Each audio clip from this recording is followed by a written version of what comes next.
Welcome to The Vault. Tune in every week to unlock the marketing secrets of some of the fastest growing businesses.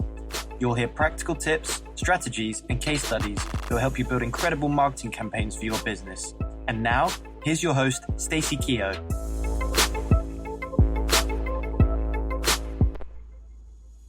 Today's guest is Paul Brodie, a 13 times best-selling author and host of the Get Published podcast. Paul owns a publishing company which helps aspiring authors do just that, get published.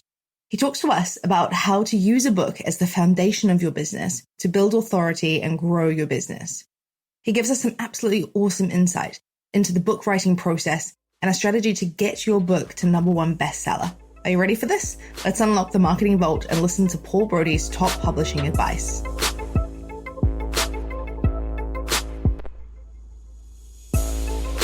Hello and welcome to the show, Paul.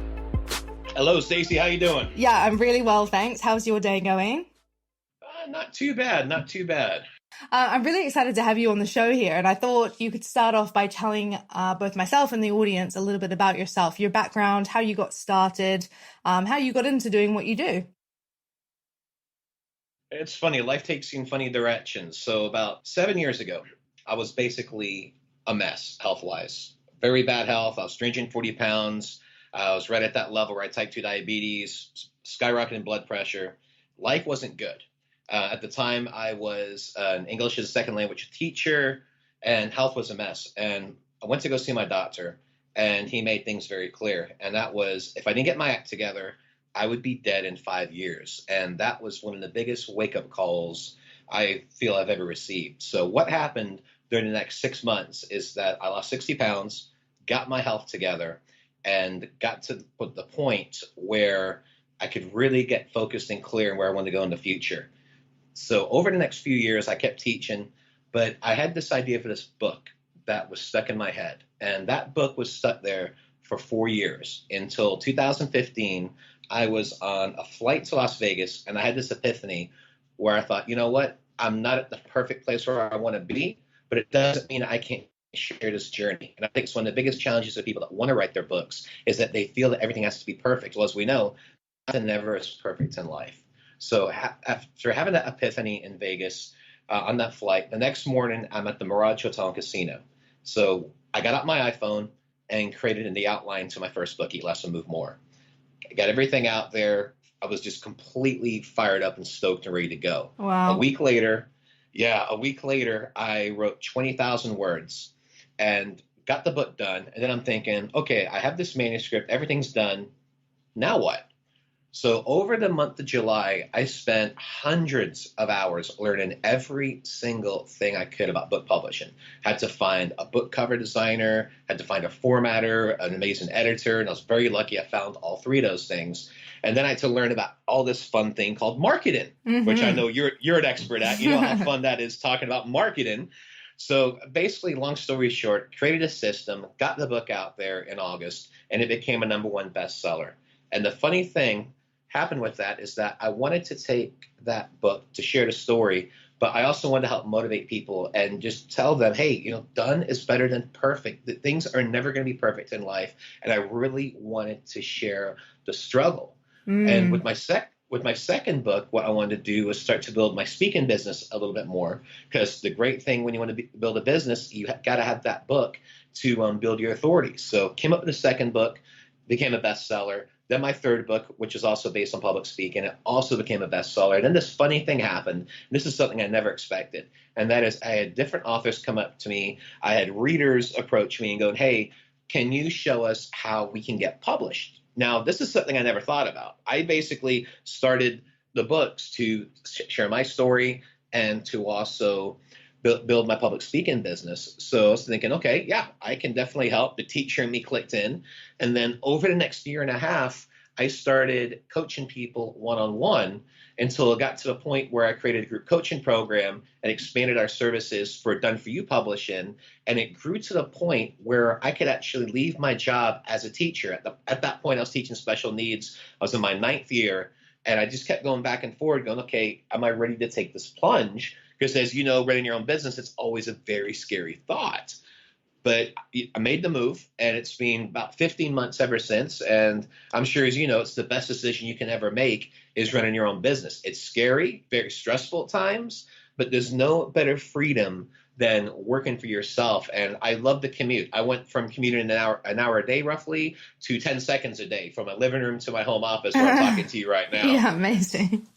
So it's funny how that works. Yeah, absolutely. So think that, you were just going about your career just the way you had, and it was your own personal story that you first decided, or first motivated you, I guess, that you wanted to share that. And that's what led to you writing the book, which is fantastic.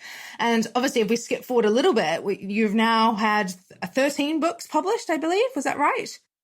13 bestsellers, yep. It's incredible. So you transitioned from being a teacher, kind of had, I guess, a side hustle where you're kind of you're doing your speaking. So was your speaking on your first couple of books? So sort of how to eat well and how to get ahead in terms of taking care of your health? Is that what you were mainly speaking about? It was part of it. I actually had multiple seminars at the times, and this was a great thing for repurposing content. I had these seminars developed years ago.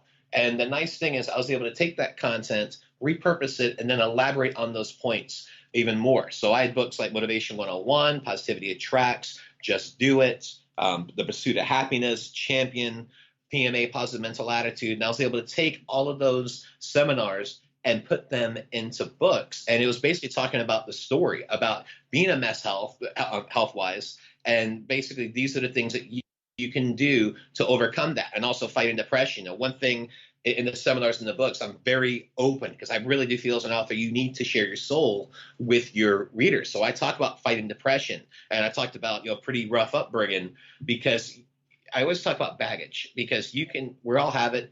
Every single one of us has baggage. If you're going to struggle in life, you can blame the baggage, or you can take that baggage to use it to fire yourself up and get motivated and to really make a difference. That's one thing I'm always talking about, is it's up to you with what you want to do with that baggage. Yeah, totally. I love that. Okay, perfect. So the speaking was all around those subjects, and then you've essentially turned those into books, which is excellent.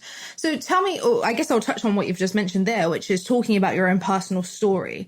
I know a lot of small business owners that are really scared to do that, a little bit uncomfortable about sharing personal information or their baggage, as you put it, maybe things that are a little bit uncomfortable for them to talk about. What kind of advice would you give those sorts of people? This is the one piece of advice I give to every single client that I have and every single aspiring author, and that is, don't be afraid to take the plunge. So just put it out there. Yeah, I feel it is, because that is how readers and potential clients are going to connect with you, is by sharing your story and talking about the struggles. That's always the most powerful thing I feel when you get emails or you get books out there, and different blogs. Because people don't want a sales pitch. They want to be able to connect with you. Mm-hmm. So I feel when you can build that connection, that's how you create a movement. That's how you create a tribe, is by sharing your soul. And it does take you out of your comfort zone, but it's one of the best pieces of advice that I can give those out there that actually want to get published. So tell me about the process of learning how to publish the book. So what were you reading? How were you investigating this? What kind of research were you putting in to learn how to do that? Well, there's this beautiful little website I discovered called Google, and it was just amazing for searches. So essentially what I did was I was looking at publishing, self-publishing, traditional publishing, hybrid publishing. I think there was like some different author communities that are out there on Facebook. And I believe there was also one of those online summits that was going on at the time. So a lot of that information helped. And I was just trying to get every little nugget of information that I could out there. Because anytime we have those summits, there's always people on those summits, kind of like podcasts, where they want little nuggets and little pieces of advice. So I took all those pieces of advice, made notes, and then compared it to other publishing books out there and different things that I was able to read. And through all of this, I was able to create a system, and it's a system that we've perfected over all these different book launches and auto launches for our clients as well, where it's one of those things where you experiment, you figure out a system, because systems and processes, that is the biggest key, I feel, to any business, and especially to publishing. And then when you have that proven system that you plug in and you know that it works, then you're plugging that in to every single launch and then experimenting from that point. Yeah, absolutely. I can totally relate to that in business. I think I've been in business about 7 years or so. I was freelancing obviously before that. And I think one of the biggest changes that's helped my business grow in the last couple of years has been documenting how to do everything we do and just putting it into a really straightforward system as to how to go about it. And it just means that anytime you're bringing in new members of the team or even outsourcing it to different freelancers and things like that, it just makes the whole process so much simpler. And on top of that, it actually helps your clients understand how you're going to go about delivering that service to them. I used to be nervous about telling clients about how I did things, but actually I realized it gives them so much more confidence in that I know what I'm doing. And that's actually helped to win business. So I completely advocate the whole, getting systems in place in your business. I think that's great. Well, and frameworks and systems make all the difference. One of the reasons that I transitioned over from one-on-one coaching to group coaching was that I was able to create this program called the Book Publishing Implementation Program. And the program took basically all my knowledge, hundreds upon hundreds of hours, thousands of dollars of different training that I've learned over the years. And we took that and put it into the program. And the great thing is, it's 10 different modules over 10 weeks. And the reason I share this is because we took the content and the knowledge and the systems and we put it into the modules. So it's a great thing when we onboard new clients. They get all the information and all our knowledge, and it's there forever. And then all we need to do is make updates and do our live group coaching calls to help support them. But all that knowledge is there. And if they have a question, okay, great. Go back to module number 3, and then that will answer that for you. And it's such a great thing. Instead of having to explain everything over and over, you just tell them, okay, go to this module or go to that module and check on this point. Yeah, absolutely. Actually, we're going down a totally different direction, but I'm keen to follow this right now because I actually love what you've just said there. And that is a big difference. A lot of people in business exchange time for money, right? So they personally deliver a service and therefore they charge the client for that service. What you're talking about there is producing almost a product where you're creating it once, or, as you say, there are little updates and things to be done, but you're essentially creating a course or a process for people to walk through. Then you can sell that at scale. It doesn't really, you could sell that to 10 people, 100 people, 1,000 people, and it kind of does the work for you because it's something that you've just produced up front. And then the only bits that you're having to dip in and do is when you've got, the consultancy or the questions or whatever. So I think that's, I wish more people thought about this in business, especially in the early stages, because I think right at the beginning, I don't know if you would agree with me on this, but I feel like a lot of people just think about what they're doing as an individual and how much they can provide in a one-to-one kind of service environment, where this one-to-many actually becomes a much more scalable business that actually enables you to grow a lot more. What are your thoughts on that? Yeah, absolutely. And I think that's the biggest key to be able to scale and grow a business is to have these types of programs, because you only have so many hours in a day, as you know, and when you're coaching people one-on-one, that time's going to go very quickly. So instead of coaching 10 to 12 people, now we can help hundreds of people with the program. And with us, it's the same amount of time as we did with creating it. So it's one of those things where we can onboard a new person to program it in 5 minutes. And then we spend a little bit of time every week sending them the information that they need. But essentially, you can run this type of program in less than 5 hours a week. And that's a game changer. Yeah, absolutely. I want to come back to authors and top tips and things for getting published and some of your best advice. But just for the moment, I want to dig into marketing. So obviously you mentioned in the beginning that you've spent a lot of time learning marketing, trying to understand it, trying to figure out how to market your business. So I'd like to understand what it is that you're doing internally. I did have a chance to check out your website ahead of this recording, and I can see a lot of different entry points. You've got your 15-minute strategy session. You've got a Facebook community. You've got downloads, I think, of your book. Obviously, you're speaking at different events. You've got a free web class. You've got a podcast called Get Published. So there's lots of entry points that I can see there for businesses. But maybe talk me through that sort of ecosystem that you have in place. How do you roll that all out at one time? Is it sort of being over a period of time you've implemented different things? Do you get leads through all of those different sources? So tell me a little bit about your marketing process. Well, the biggest lesson that I've learned, and I think this is the really big nugget of advice, is that you cannot rely on just one channel for marketing. You can't just rely on Facebook. You can't just rely on SEO. You have to have multiple avenues of marketing. And what I've done with my website, and this is an evolved site. This website didn't look like this 3 years ago. And one of the biggest things that I wanted to do was have an entry point to the platform. And my entry point is the book. So I give away a free copy of Get Published. It's a digital copy on the website. They can opt into it. And in the book, they actually receive those things that you mentioned. They have an invitation where they can set up a strategy session if they're looking for additional support. They can also join our Facebook community. They can also check out the podcast. So it's one of those things where I consider the book the entry point, but everything else in there also helps support that. So we have a free web class that's available on demand every single hour, where if they want to really take a deep dive and learn more about how to get published, we have that. We also give them an offer to join our book publishing implementation program if they want that additional support. We have the links to strategy sessions, to podcasts. We even have a blog on there, which blogging was one of those things where I'm going, do I really want to go in that direction? But from what my understanding, everyone loves a blog. So I actually added that section in there. We do have a Facebook community where it mainly just gives our prospective clients a little taste of what it's like to work with us, because we go through a couple little things in there. We talk about goals for the week. We'll put in different episodes of a podcast. Our podcast runs 5 days a week. So each day we'll just add the latest episode and then answer any questions that they have. So it's one of those things where it's a multifaceted approach. As you mentioned, we have a section for the speaking and keynotes. If there are companies that want to bring us in, we have an area for the different books if they want to check those out.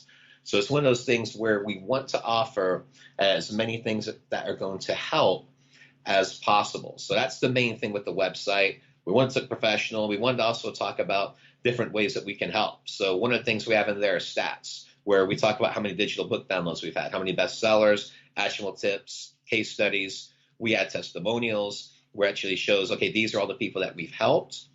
And then we have a contact form as well on the main website. So what we've tried to do is make it as user-friendly as possible, but also give away items of value. My philosophy is always to give away information free. I think the main thing that we charge for as coaches is the implementation and support.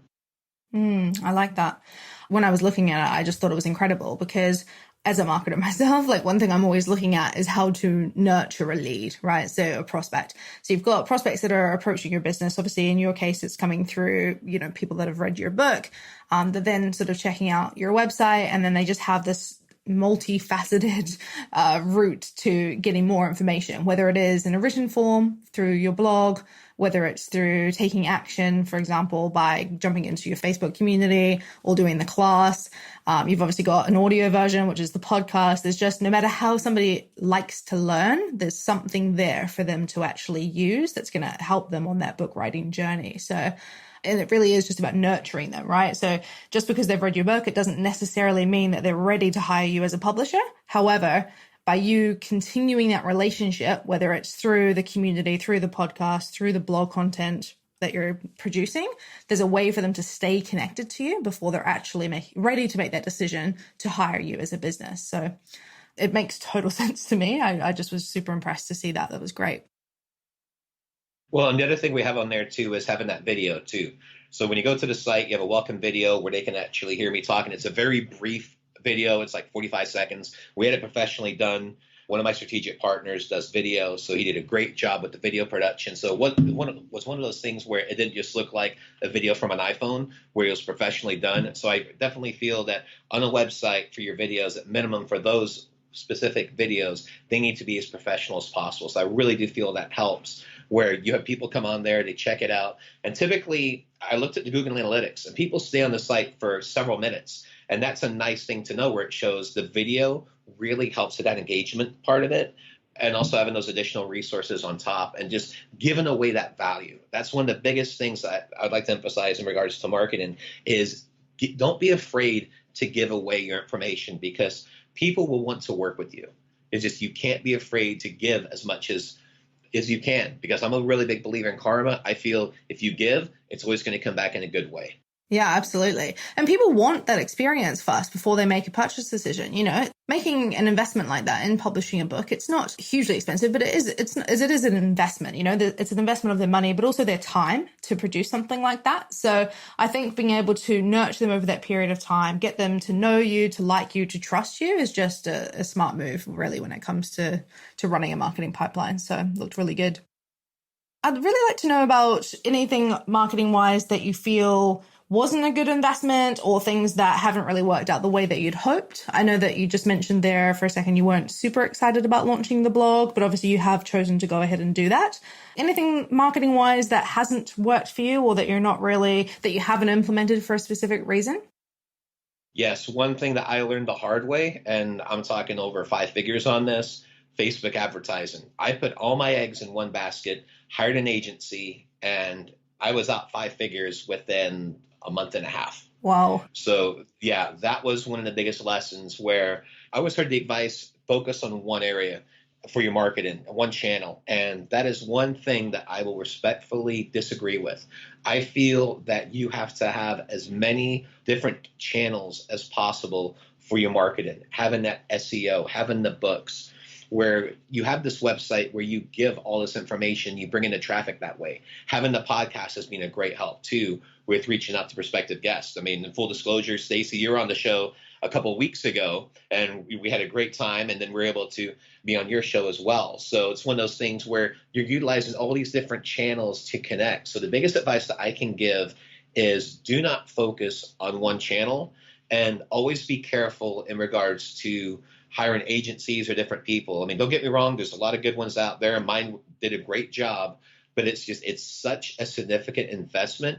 And I feel that if you go through different courses and programs, that you can probably do just a good job, because as you know, Facebook is changing a lot, and the privacy has changed to a point now where I don't even know how productive it is to really focus a lot of time doing advertising on Facebook.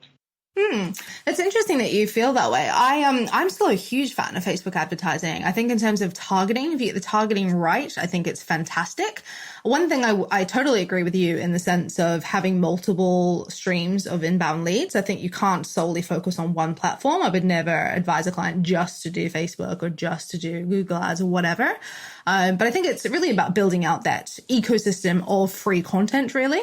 The way that I always kind of look at Facebook ads is it's a long game. It's very different, for example, from running, Google ads, where, obviously you go to Google, you're looking for something. Say I'm looking for a publisher. Like I've already written my book, or I'm in the process of writing my book. So I'm looking for someone to publish a book. It's going to be a warmer lead than just pushing an ad out on social media to walk in front of someone who may or may not be in the process of writing a book.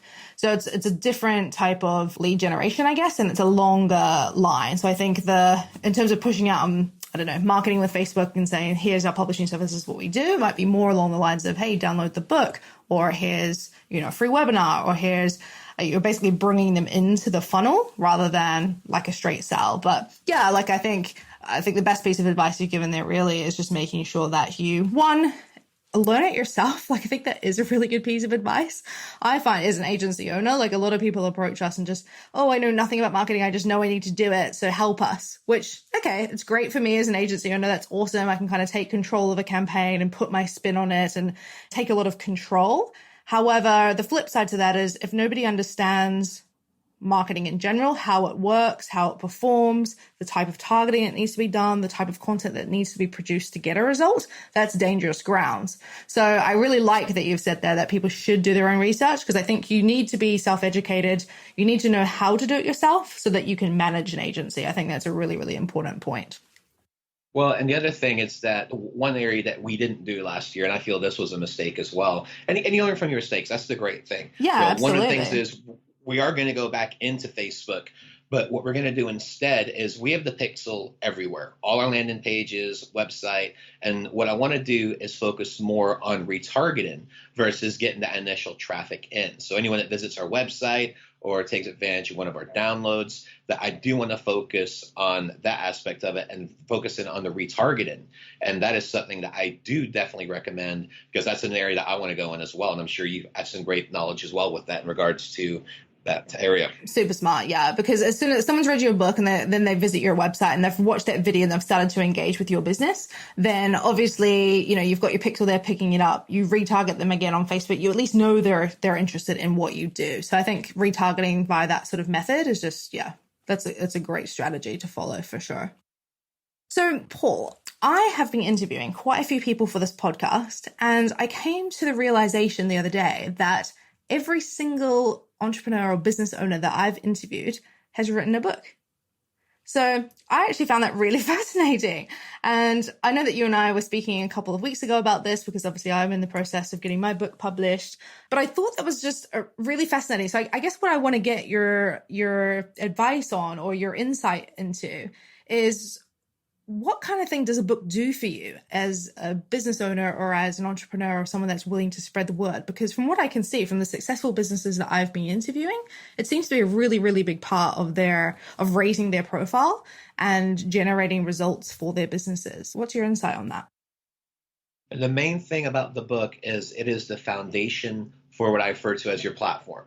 With, as I mentioned, with the website, having all these different offers and different things that you can talk about and different ways that you can help people, is the foundation of your platform is your book, because the key word is author, but the other part of that is the root word of authority. The root word of authority is author, and it just gives you so much more credibility. And I'll give you an example. So the Motivation 101 book that I released, at the time, I was charging around $500 a speaking gig. After that book, several months later, I started charging more, to the point now where I charge $3,000 just for that one specific speaking gig. So it gives you so much more credibility with event planners, with prospective clients. One of the examples that I do, and this is something I haven't really touched on, is also get involved more locally in regards to your marketing, whether that's joining a local chamber of commerce or joining a different Rotary club to stay involved in the community, because those are great ways to build relationships. So one example that I give to people at the Chamber of Commerce is, imagine if you're a financial planner and you are pitching a prospective client about your business, and then you have another person next to you, they're also going to pitch them on their business. What do you think is going to be the big difference? And they're like, well, what do you mean? So what's going to be the big difference if everything's the same with both your services and the offers? So, well, we're not sure. Well, just imagine giving them an autographed paperback copy of your book, autographing it there, writing the inscription, can't wait to work with you. And how much more powerful do you think that's going to be? Because having that book is the modern day business card as far as I'm concerned. I know many people have used that term, but I truly believe that, because the warmest lead that you can get, especially one-on-one, is when you give someone an autographed paperback copy of your book. It's so powerful to have that authority and credibility, because something changes when you're networking one-on-one with someone and you tell them you're a published author and best-selling author. There's this little spark that you see where, like, oh, wow, this person's wrote a book. And it really does build your brand, it builds your authority, and it is the foundation for that platform that you're wanting to build. Yeah, brilliant. I have heard that before in terms of using your book as a business card. I think that's fantastic advice. I think what you've said there as well is that it really does offer you that point of difference. It's a USP for you as a business owner, that if you are sitting next to a competitor and pitching, or you go into a meeting, a pitch or something like that with a potential prospect, being able to leave behind something like that with a personal note, it just helps. It helps to build a relationship. And as you said, it just adds that credibility. So I think it is a really, really good point to talk about, being a USP. I think that's fantastic. So I want to know a little bit more about the process of book publishing. So maybe you could give me a little overview on the average, or sort of what's the general process that somebody would go through. Say if we've got a listener who is thinking about writing a book, where do they begin and what does the process look like? Well, the first thing you have to do is get your book done. Because most people, they're already thinking about a book title, so they've probably already got some ideas in their head. So I'd say, okay, think about that for a little bit longer, figure out the title, because your title is going to be what's going to grab the attention. And then your subtitle is what's going to be the benefit to the reader. So as an example, I would say for my Get Published book, obviously the title was Get Published, and the subtitle was Simple Steps to Get Published and Grow Your Business with a Proven System That Works. So you always want to talk about the benefit in the subtitle. Then what I suggest is come up with 10 different talking points about your book. Each of those 10 talking points will be your chapters. Now, there's one or two ways that you can actually create your book. And if you notice, I talk about the word create, not necessarily write the book, because you can write the book out traditionally. You can write it in a Word file. But what I've recommended to most of my clients this year, many of them are business owners, and they just don't have the time to write a book, is I tell them to download an app for their phone. And it is called Rev Audio, R-E-V Audio. Once they download it, it gives you the opportunity when you open the app to record your audio. So what I suggest is hit the record button and focus on one key talking point. And each chapter needs to be about 10 to 12 minutes of audio. Once they're done talking about the first talking point, they hit the stop button.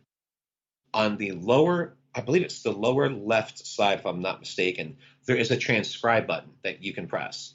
You press that, you can send it to Rev Audio. They will charge $1 per minute to transcribe your audio. And it's not done with AI. It's actually done with someone who actually listens to the audio and types everything up. Typically, they'll have it to you within 12 hours. So you could actually do a talking point in your book, 9 o'clock at night, send it to Rev, and by the time you wake up in the morning, you have an email and a Word file that has a transcription of your audio. And then you can take those, put them together, and that's your draft. So that is the easiest way, in my view, to create a book, especially for business owners who are busy, because you can record that audio anywhere. You could record it on a drive to work. You could record it at your home. I mean, one example that I always use that it gets a little bit of a polarizing response. We're like, hey, if you're in the restroom, you could sometimes we do our best thinking in there. So it's one of those things where I know it sounds a little bit out there, but the funny thing is it does work. And that's one of the main things that we talk about is having those proven systems. So once you have the manuscript done, then obviously you need to get it edited.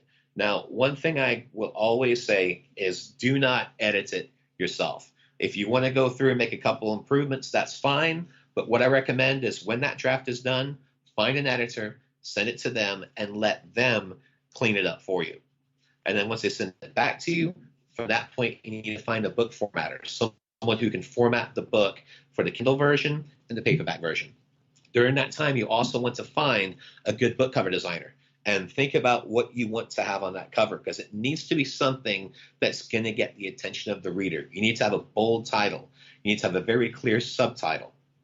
And the book needs to look great visually with stock images or even your own photography. For my second Maui book, I actually used a picture of my own photography from the Road to Hana. So I always emphasize, make sure it's something that's visual, that's going to get the attention of your potential reader. So those are the main things that I refer to as getting your book started. Yeah. Finishing the draft, having an editor, having a great formatter, and then having someone that can design a great looking cover for you. So that's really the foundation of getting your book published. So I've got a question about the editing part of it. So you mentioned there that you shouldn't edit your own book. What do you do? Obviously, you do editing. That's part of your service. What do you do if you receive some of those audio recordings back that have been transcribed and they're just total rubbish? What happens then as an editor? What can you do? Or has that ever happened to you before? My editor will always double check everything. I don't do the editing. I have the CEO mentality where I'm basically taking care of the big picture. But the editors that I do have on staff, they'll look at it. And if it's a really big mess, we'll just send it back going, okay, you need to clarify these points. Yeah. Okay. And that's one thing I always recommend. Have a quick look, make sure everything's coherent. But if it's not, we're going to send it back and go, hey, this needs to be fixed. And one of the biggest things that I emphasize is I'm always very direct with my clients. I have their backs 100%.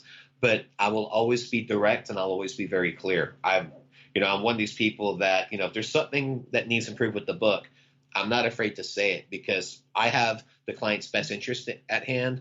I want them to be successful. And sometimes that means you have to talk about things that may not necessarily like to hear. Yeah, exactly.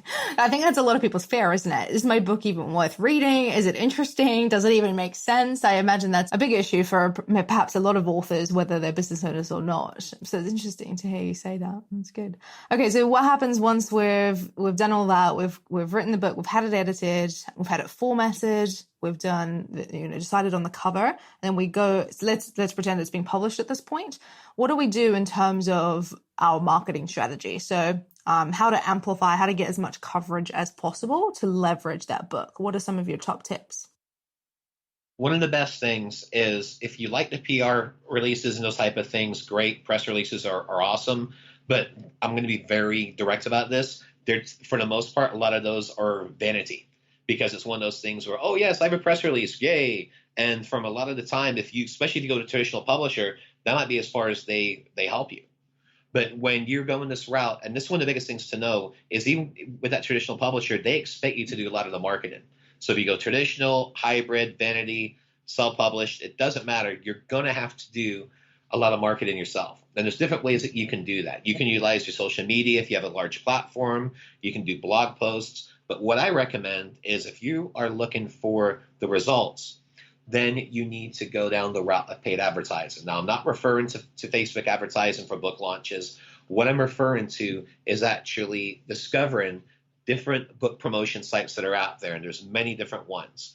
And for our launches, we actually use over 20 different companies, and then we build it like a song, where you want to build your launch to a crescendo, to a peak, and then from that point, you have a successful launch. So one of the things I always emphasize is do your research, look at the different book promo companies that are out there, and invest in the advertising and create a solid plan. Because that's what we did. We created this plan that we have essentially perfected over the past 3 years.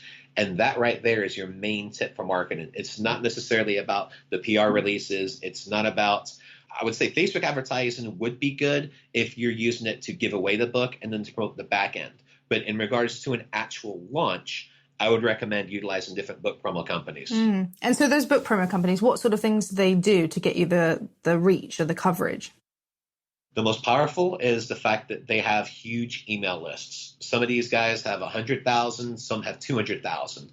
Because when you send things out on social media, certain people will see it, but a lot of people won't notice it just because they have a lot of things going on. Yeah, but totally. But when you have an email that's sent directly to your computer or to your phone, then that's going to grab your attention because you at least want to look and see what's in there. And this is when you also have your book at a special price. With Kindle, I always recommend having the book free for several days, and then for additional a few days after that, have it available at 99 cents. That way you can peak the launch. Now, I'm not talking about the paperback version or the audiobook version, but just focusing on that Kindle version. Because a lot of these sites focus on Kindle. Thank you to Amazon for creating Kindle, because it definitely it has been a game changer. And then utilizing that in your launch. And then any views on audiobooks? What's the, because a lot of people will do the traditional paperback, they'll do the Kindle, and then Audible to me kind of seems like the next step. But I notice a lot of authors, well, I don't know, how many authors do you think do the audio versions, and do you think it's worth it?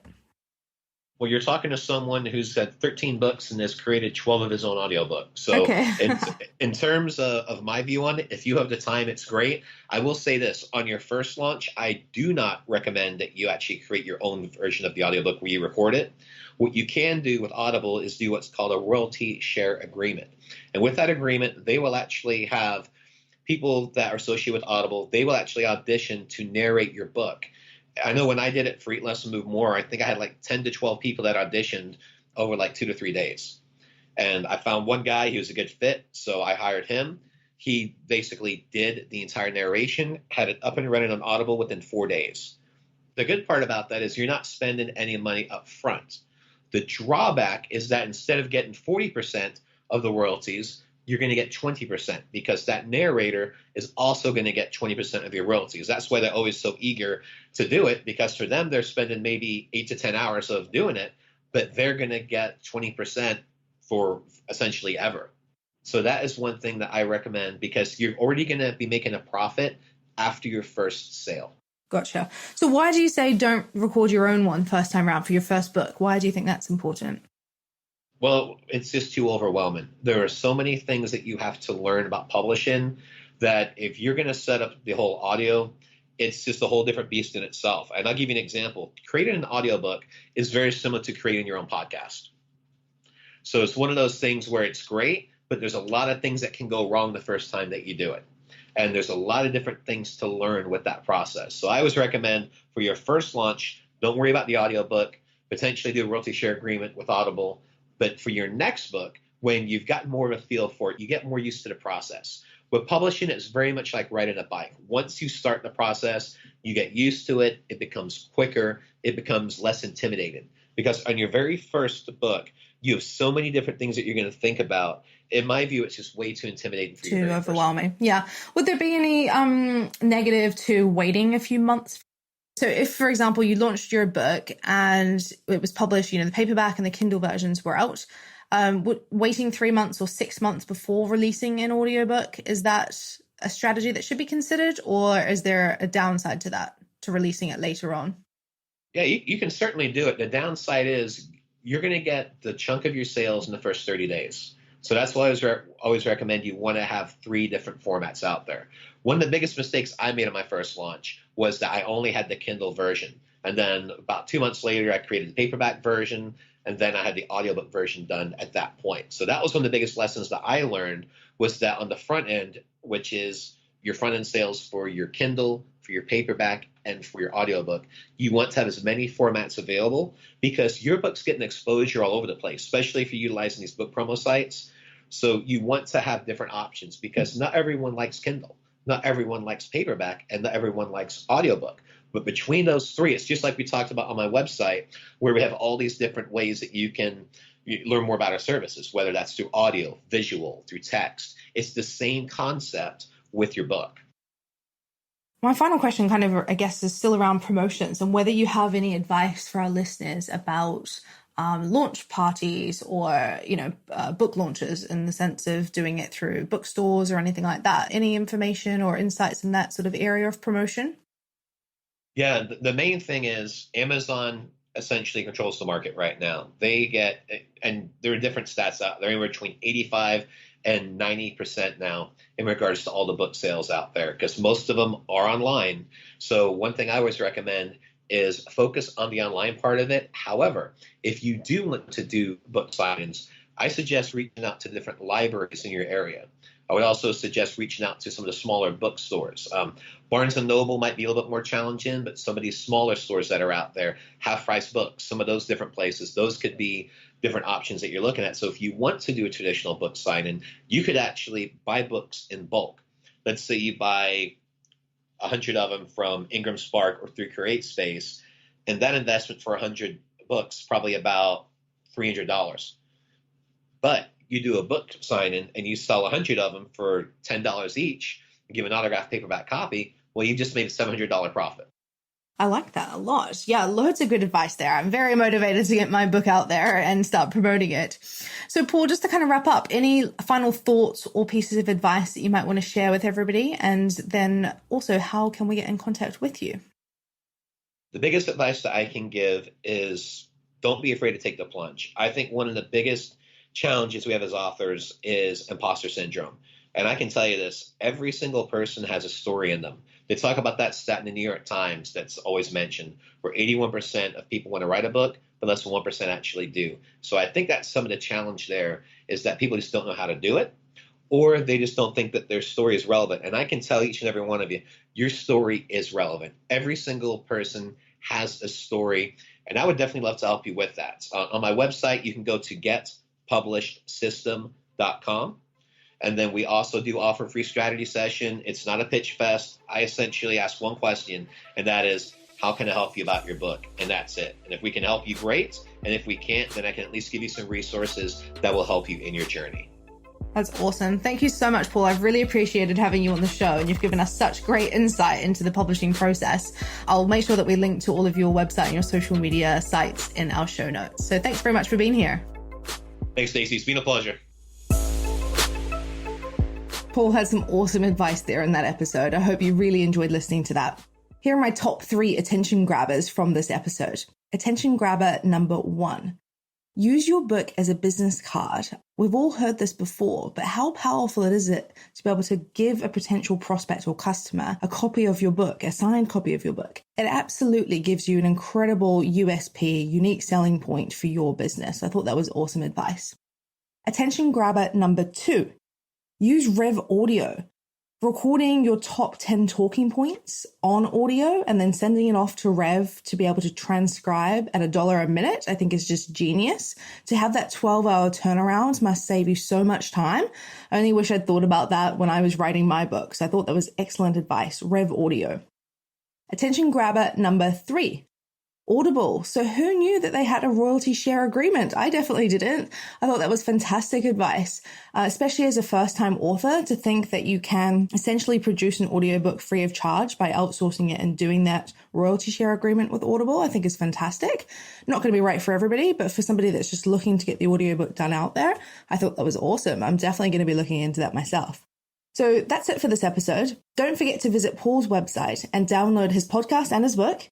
I look forward to you joining me next time. We'll be meeting another business owner who will unlock their vault of marketing knowledge and provide us access to the secrets to success in their business. You've just been listening to the Vault podcast with Stacey Keogh. If you've enjoyed the show, we'd really appreciate you leaving a review on iTunes. And don't forget to head over to www.thevault.global for more free content that will help you build an effective marketing strategy.